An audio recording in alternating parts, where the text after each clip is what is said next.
Hello, I'm Charlotte and this is Books and Bargains.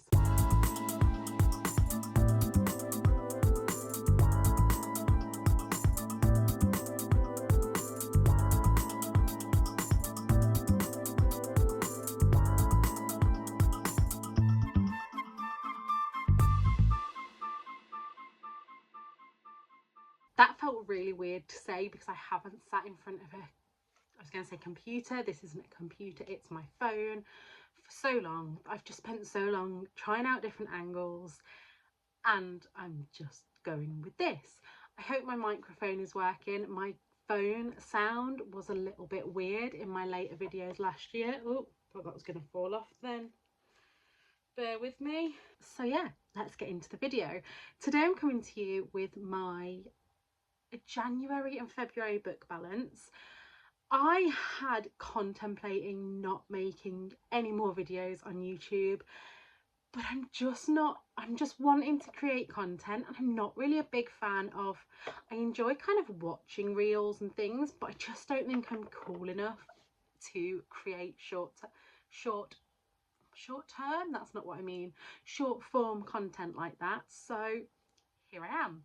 I did put a note out on Instagram about a month ago when I was planning to come back. I don't know if you can see from how pale I am, but I've not been very well again recently. Such is chronic illness life, but I feel like I'm on the come up from it now.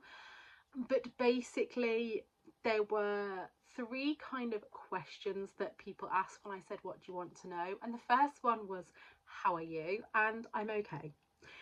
I have had a really rough couple of months with my health stuff. I particularly had a really kind of bad end of last year where my mental health kind of plummeted, and me and Tom figured between us that I just wasn't getting enough me time, and so I joined a gym in Leicester for the swimming side of it. I don't have the strength for weight training or anything like that yet. But just as I was getting started into going, he was in a car accident, and if you don't know, I don't drive and we care for Nana. So in that car accident, Tom broke his wrist and was unable to solo care for Nana. So just as I was starting to get used to going out, and me and Tom decided to have a night away each month, even just to a local Premier Inn, just to have a kind of me time to help us both mentally. And just as we were getting started with all that, yeah, broke his wrist in the car accident. Totally wasn't his fault. An older gentleman pulled straight in front of him and said that his computer in the car said it was safe to go. So Tom went into the side of his car 40 miles an hour. And then, I'm not going to bore you with all the details, but then I realised that carers pretty much have no rights when it comes to work. I only work 1 day a week anyway, and they decided that they couldn't hold my job open for me for the 5 weeks while Tom would be recovering. That's their prerogative, but it has meant that I'm now a member of bank staff, so I'm not guaranteed shifts every week. But yeah, we won't go into that. The second lot of questions that were asked is how Bert was doing after his accident, and he's doing well. He has started being really vocal and really clingy in the last couple of months, and we also need to go back to the vets because we think he is now completely blind in his eye. It doesn't seem to be causing him any discomfort or anything. He's just quite jumpy. You can accidentally creep up on him, and yeah, other than that, he is fine. Ernie is fine. And the third question was, can we see your tattoo? So if you didn't know, I have had my first tattoo, and actually next week I'm going to get my second one. I'll film some better angles of it than this, but it says everyone deserves a chance to fly, and that was done by the wonderful Chloe at Hat Park Tattoo in Leicester in Clarendon Park, and she was really brilliant. I would definitely go to her for a first tattoo. She just made me feel comfortable. It didn't hurt as much as I thought it was. The worst bit was when she was doing the dots on my wrist. That really hurt, but I took it like a boss. Another question you may ask is what this is. This is a visible heart rate monitor along with the Visible app. I've been trying it out for managing pacing within my chronic illness. I think it's working. Let me know if you'd like to hear more about that. But I'm going to stop rambling now and get into January and February book balance. So if you cast your mind back to September the 21st last year, I told you guys that I had 697 physical books on my TBR, and that I was going to put in all sorts of rules about how many books I read before I was allowed to buy one and things like that. You know where this is going. When times got tough, didn't stick to that. I also had quite a few books for Christmas. I've been hitting the charity shops hard since I've been back in Leicester, and yeah. Although I have also done some really big unhauls, and I've started using my library more. And what I kind of wanted to say on the subject of libraries is it's such a privilege to have a good, well-stocked library within your distance. I was thinking about this the other day, and I was thinking about why I hadn't used my library more before this, and quite honestly the answer to that is I have spent the last 15 years really struggling with my chronic illnesses, whether that was being in and out of hospital, having bits of me removed, the long recuperation after that, the mental health dips after that. And until I started some new medication in August last year, I couldn't leave the house without knowing where a toilet was. And to walk from my house to a bus stop, which is about a 25-minute walk, and then sit on a bus for half an hour to get to a library, there was just no way.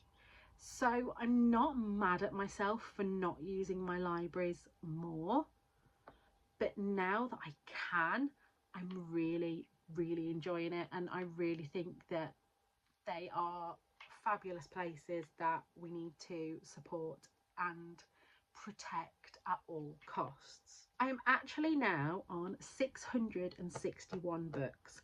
As you know from that video, if you've not seen it, this is a 5-year project. I want to, at the end of 5 years, have a much smaller physical TBR, so that when we move house, we can buy a house which is smaller and not have to worry about overcrowding it with stuff. So I will link my story graph below. This is where I'm getting these stats from, and this may be a bit of a longer video because we're going through January and February, but so please do get a drink. I might do the same actually because I'm already feeling a bit parched, so be right back. I've just got myself a decaf cherry latte. That, yeah, it has to be decaf if it's after lunchtime, and this is my really cute Percy Pig mug that Tom got me for Valentine's Day, even though we don't do Valentine's Day, because he knows that I love Percy Pig. Right, so let's start with the stats for January, and all of these stats are via Storygraph. I only use Storygraph now. I don't use Goodreads. I am attempting to stop using Amazon altogether, but for now I still have quite a few Audible books to listen to. I don't have an Audible subscription. I haven't for a while now. It's just getting through the ones that are already there. So in January I read 7 books, which was 2,981 pages, and the average time was 14 days to read, which I think sounds about right for me, because as you will know if you have been here for a while, I tend to have a stack of books on the go at any one time. So that will include some that I kind of flew through, and then others that I read during the month, especially any NetGalley books that I read on Kindle. I tend to read them at night in bed, so they tend to take longer than the ones that I kind of take with me on the bus, sit in the garden and read. Not that there's been much garden reading lately, but looking at the sun today, hopefully that will be a thing soon. The split of these was 57% fiction and 43% non-fiction. I am going to try this year to read a lot more non-fiction. I'd like that number to be more 50-50 split, but we will see, because I will talk at the end of the video about some of my goals, and some of my goals don't tend to tally up with that, but you'll see what I mean later. So I read 14% on ebook, 29% audio, and 57% print. Again, this needs to be taken with a slight pinch of salt, because some books I mix and match between audiobook, ebook, and print. Sometimes I literally sit and listen with the audiobook while I'm following along with the book. So some of those may be slightly skewed, but there was a 4.58 star average for January. So that started off 2025 really well. And then the custom stats that I'm tracking this year, this is a feature on Storygraph Plus, which is, I think it's £3.49 a month. I budget £5 a month because I like to round everything up. So it's definitely less than that. And yeah, I use these. These are the 3 custom things that I'm tracking this year. So first of all, I am having a look at whether they were new authors, previous authors, or reread. So reread is previous authors, obviously, but I'm keeping it separate because I want to know which are kind of new books by previous authors. So in January, I read 33% new authors, 44% rereads, and 29%. No, that doesn't add up. Yes, it does. 29%, I don't know, previous authors. That is really high for me with rereads. Most of my rereads tend to be done via audiobook because I find that if it's a book that I have read before, I can kind of listen to it while doing other things, and it doesn't matter if I miss little bits. Don't know if anybody else does that. Ideally, I would like the higher percentage through previous authors. I want to try and get through the books of people that I've loved before and kind of collected all of their books and haven't read them yet. Now, this one is one that I'm really disappointed in myself in for January, but I actually only started tracking this today and I've retrospectively done this. So that's ethnicity, and I only read 14% BIPOC authors, with 86% being white. That is not okay with me. I want to expand my reading, and yeah, that is just what it is. And then from where I get the books, that was 40% my TBR, 20% NetGalley, 20% reread, 10% Audible, and 10% library. So as I've already said, I've been going to the library more. So let's get into the nitty gritty of what books I actually read this month. Although actually, the first 3 are my DNFs. So I am very pro DNFing books. If it's a book that I'm just finding difficult to read, I think it's going to be important, I try to keep on reading. But these books, yeah. So the first one was very kindly sent to me via the publishers at NetGalley, and this was Sweat by Emma Healy. I loved Elizabeth is Missing by Emma Healy, and it is on my shelf to reread at some point. I thought it was really cleverly done. But this one, I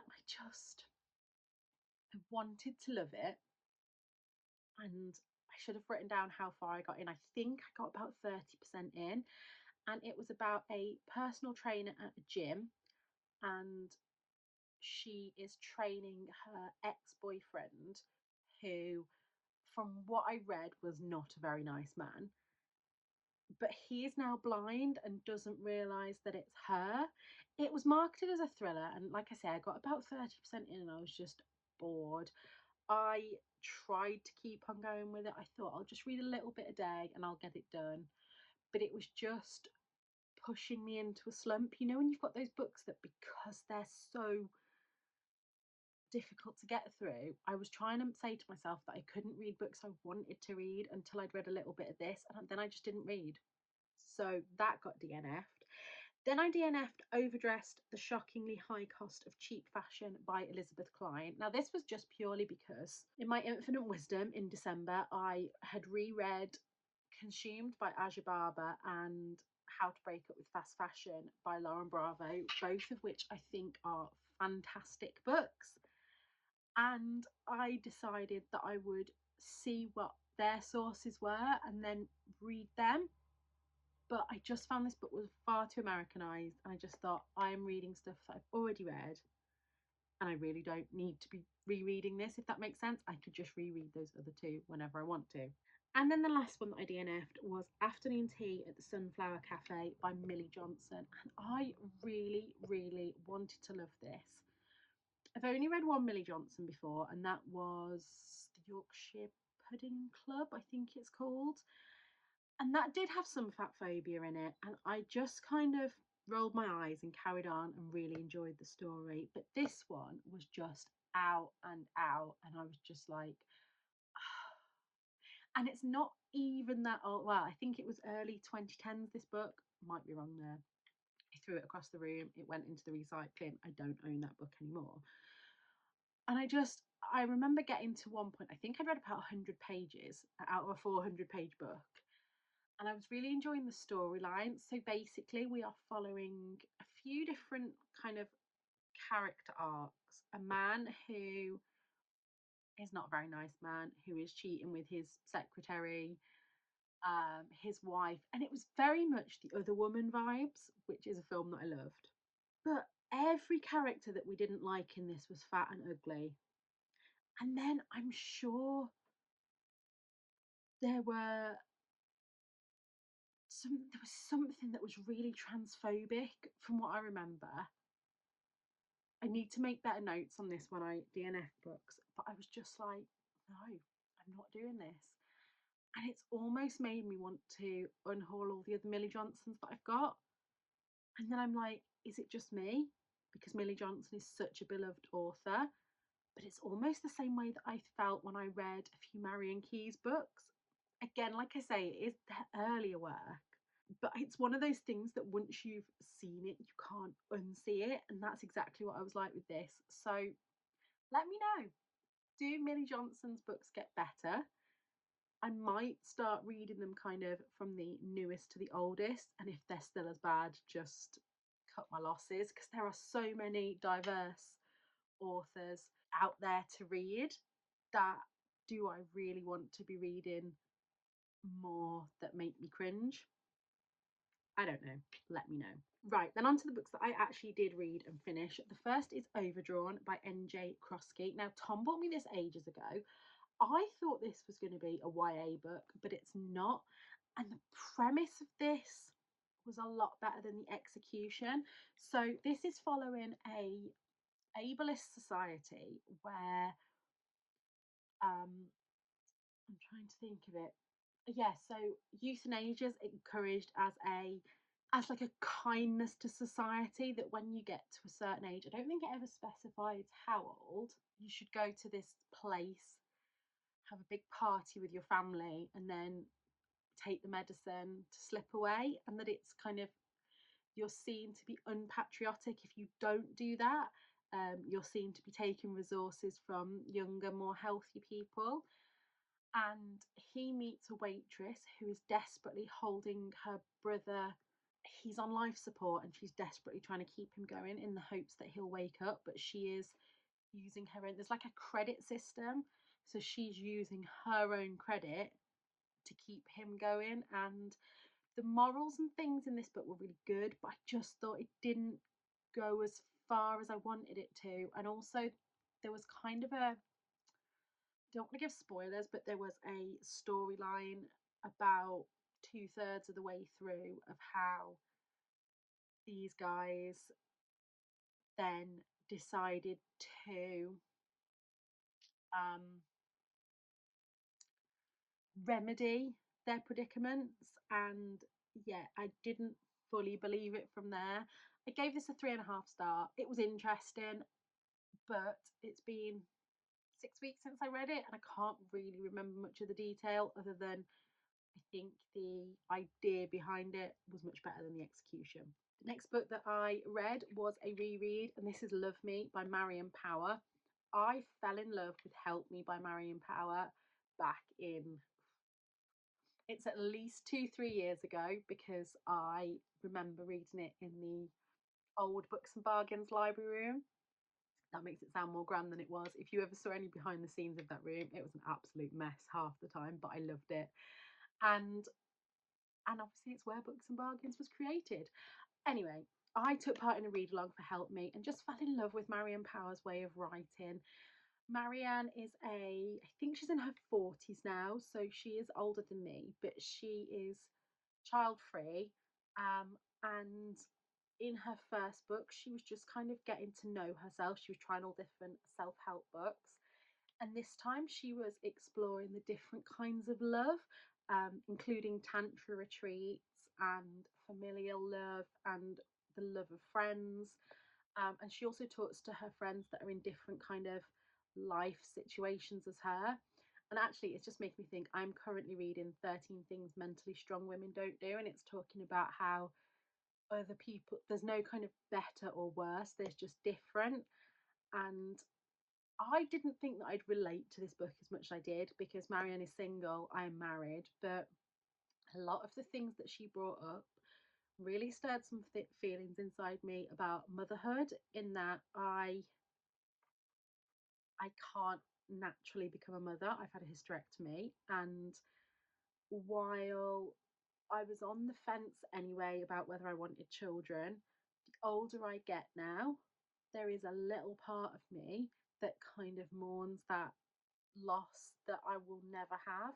I know I can adopt, but I think with my own health issues and things, I have come to the conclusion that although I don't think I'll be a mother, like my role as auntie means so, so much to me.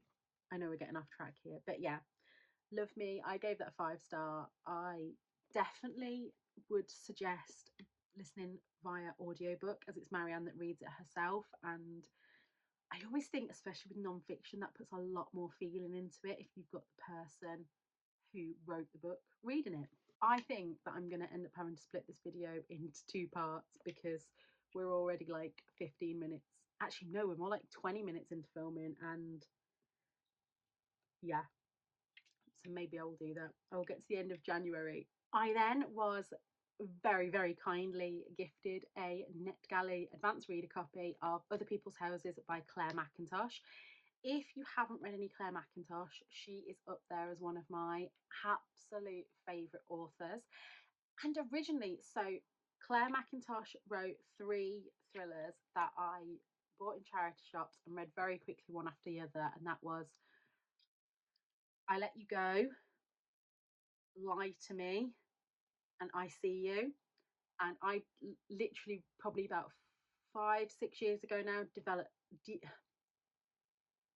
devoured them in quick succession. And then I read Hostage, which is another standalone thriller, and After the End, which is a completely different, more of a social commentary on infants and what happens if an infant is on life support and things like that.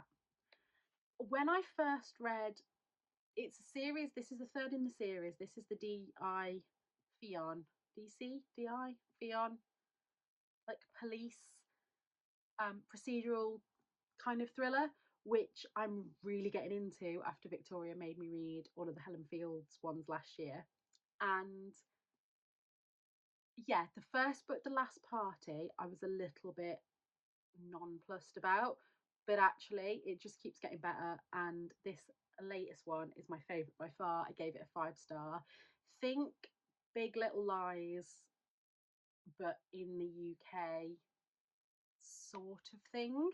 Um, and yeah, you don't necessarily have to read these in order, but it will make more sense. I think I'm a series girl. I think I've learned I'm a series girl when it comes to police and crime, because I like to see the kind of relationships building and people changing and people kind of growing as people. I don't just like it to be a mystery that starts and finishes and that's it. So yes, 5 stars for that one. And then another 5 star because it seems that January I was just giving them out like candy. We All Want Impossible Things by Catherine Newman. Now this is one that I started and finished pretty much within 24 hours. I picked this up at a charity shop in Leicester. I'd had it via NetGalley for years. And then I heard,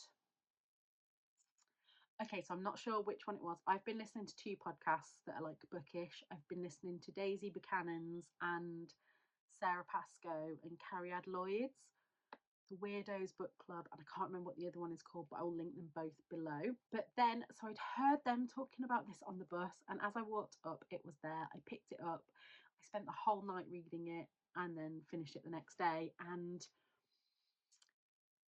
This is going to be a bit of a Marmite book. I don't think this is going to be for everyone.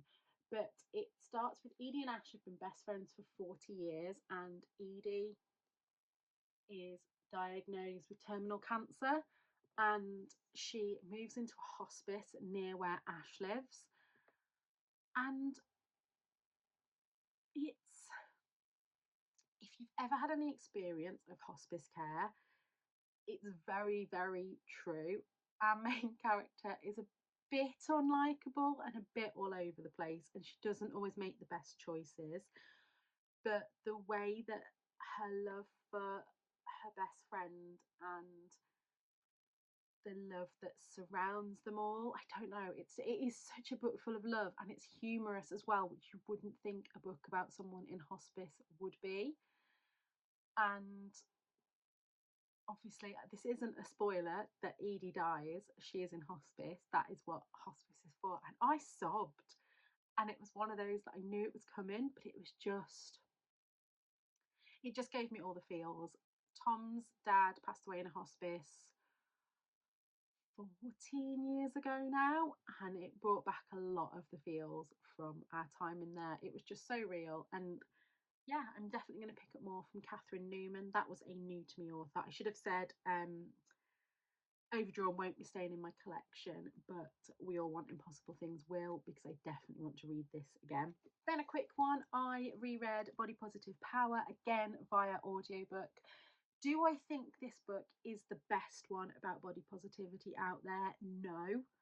Do I think Megan Jane Crabbe was someone who was at the forefront of bringing it to the masses? Yes, and I've met her and she is absolutely lovely. I It's a very kind of surface level look at the body positivity movement and Megan's own story, but listening to this one is just a comfort for me. I then read a book that I was sent very kindly via Book Break last year, and don't know why I hadn't got round to it before now. There was a little bit of a theme here because I was kind of on the kind of life and what is the meaning of life and ableism and everything. And yes, so I read The Price of Life, In Search of What We're Worth and Who Decides. This was one that I flipped back and forward between this and the audiobook, and this was fascinating. So it talks about hiring a hitman, it talks about the kind of politics behind charities, especially in America, people who have worked out mathematically that sending money to certain charities helps, makes a bigger impact in the world, but they tend to send a lot of the money overseas rather than looking at the people on their own doorstep. The most fascinating bit of this, that I say that all of it's fascinating. There's a chapter about people that fake their own deaths, but the one that I found really interesting was talking about the London Bridge and Borough Market terrorist attacks in London, and how, depending on the person's nationality and also the mode of how they were killed, determined who got what money as compensation. It's fascinating because to me, I'm not a numbers girl, and I'm very much, how do you put a price on these things? And this book really went there. Gave this 5 star. I would definitely read this again. So this is going to stay in my collection. I am hoping possibly at some point to get myself a paperback copy. As you know, I don't really keep hardbacks, but I'm putting this for now onto the pile of books that I want Tom to read. I then read Body of Evidence by Patricia Cornwell. This was my last read of January, and I finished it on the 31st of January. I gave this book a 4 star. I think if it had been a modern book, it would have got less because there are some really problematic um, attitudes of another police officer. He's clearly homophobic and he's not pulled up on it, but this book was from 1991, and I kind of think at that time it would have been unrealistic for a female coroner to pull up their our main character, this is the Kay Scarpetta series. The main character is aware that it is wrong. She doesn't like his attitude, but yeah, she never calls him up on it. And I think that's possibly realistic of the time. What can I say about this one? Yeah, Kay Scarpetta is a, not coroner. Oh, what's the word? She does postmortems. I can't think of the word. I cannot think of the word. Anyway, so this is the second book in the series. My nana was very kindly to gift me 20 books in the series for Christmas. Between her and Tom, looking online and in secondhand shops, managed to get me the next, like I say, 20 books. So I am set with this series for a while. This one follows a reclusive writer and his protege who have both. His protege is stalked and turns up dead, and we have to find out why. And yeah, I know I'm not really giving these books much great feedback here, but I really enjoyed it. There's not much more I can say about it. It was one of those that I really enjoyed, but again, cannot tell you very much about it. Right, I'm just going to talk you through my goals for the rest of the year, and then I will be leaving this video here because my throat is hurting. So I'm going to split this into two parts, and this is going to be just January's book balance. So obviously my goal this year is to reduce my physical TBR as much as possible. Like I say, it's a 5-year plan. I think I said last time I need to read about 7 books off my physical TBR a month to get where I want to be. So I do need to balance that with how much I am taking out from libraries, because they don't count as buying books, but also they don't help my TBR reduce. So I'm now on a book ban. I've said it before and I've always broken it, but I am doing a books and clothes ban. I say for the rest of 2025, it will actually be till the 28th or 29th. I don't know if it's a leap year next year or February next year. I don't start goals in the dead of winter because my mental health was shocking. So I'm hoping that as the sun is coming out now, you can see the shadows across my face as it's going down. I'm hoping that by the time it gets to winter, I will be quite established in my book buying ban and I won't feel like I can't do it. It's just a year. So yeah, I want to increase the amount of BIPOC authors that I'm reading. And so to do this, I will be obviously picking them from my shelves, but also picking them up at libraries.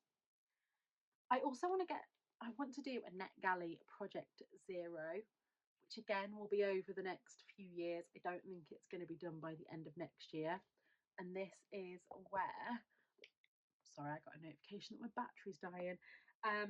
Yeah, I want to get NetGalley down to 0. I'm not sure if I want to continue reading NetGalley next year. As I say, at the moment, I'm only really reading my Kindle in bed, which means that I don't really want anything that I have to concentrate too hard on. At the moment, I'm reading Heidi Swain's Best Summer Ever, and spoiler alert, I'm loving it. But that's just perfect. But when it was my Claire McIntosh one, it was disturbing my sleep. And yeah, I already said I want to increase the amount of non-fiction I'm reading. So let me know below if there's any non-fiction, especially by BIPOC authors, that you think that I should be reading. I've forgotten how I end these videos. I think that I usually say to you that things will be listed down below. You can find me over on the Storyograph. Oh yes, and until next time, look after yourselves. Bye.